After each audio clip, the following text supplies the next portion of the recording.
Hey, Desiree here with Soul Path Astrology on this week's Oracle card readings. Welcome to video 3 for card 3. If this was your selection, this is what you got. But before I reveal it, as always, I do invite you, if you haven't yet, please do subscribe to the channel. You can hit like on the video. It means a lot. And of always, I love getting your comments. So yes, definitely let me know how these land. Okay, without further ado, card 3, you've got Reflection. Another major arcana in the Akashic Tarot. This just doesn't want to focus. Akashic Tarot deck. I love this deck. It's one of my favorites.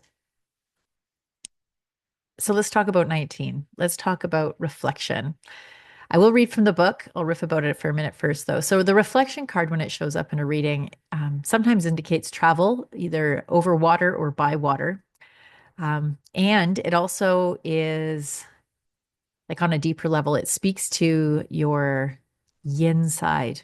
It speaks to your intuition. It speaks to receptivity.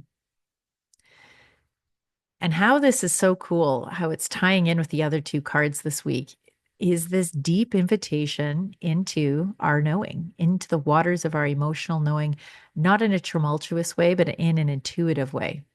Like we can have chattery monkey mind, that has a sense of urgency. We can have tumultuous emotions that we're trying to run from or to like repress down or whatever. Using those two as motivation for movement rarely works out well. But if you can still your waters, if you can come from this beautifully connected place where you've taken the time to slow down, to quiet your mind, to quiet your body, to quiet your feelings, and to just arrive in the stillness, that's where this really important information arises from. This is where divine inspiration arises from. This is where right timing can be felt. You feel it in your gut, right? So let's read about reflection. A full moon shines brightly over a quiet lake as a small ship glides gently through the water. The glow of the ship's lantern is reflected on the lake's surface along with the moonlight from above. This card can sometimes show a trip, particularly a trip over by or by water. Over or by water. More important, it can reveal that you now have a direct line to your psychic gifts. You are also more aware of your emotions and more reflective about them. You recognize the differences between your intuitive voice, which is calm and assured, and your lower emotional compulsions, which are urgent and sometimes fear-based. Let yourself gain even greater clarity and control over your emotions now. This also would be a great time for you to take classes in meditation, psychic development, counseling, healing, and other psychological and spiritual arts, if you have such an interest. Your yin side is wide open and your receptivity is high. Trust your inner voice and you will be guided to greatness.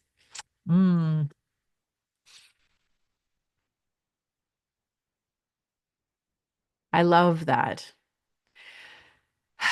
These invitations back into our still place, right? Back into where wisdom is sourced from, deep wisdom, the kind that is connected to something with a far greater perspective over the whole storyline than either our mind or our emotional body is.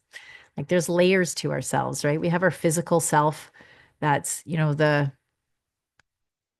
in many ways, it's like the slowest moving wavelength, right? And then you've got your feelings, which are at another level, your thoughts that are another level. And then there's like an energetic body that's at a whole nother hertz level, right? I mean, this is recognizing that these bodies are accurate, they are true. And water can be so profoundly healing. It can also be super toxic, right? So ensuring that you are recognizing that you are made up of 30% or 70% water or more or less, depending, but somewhere between 60 and 80, it seems to be the going accepted amount of water that we have in our bodies. And can we charge that with love?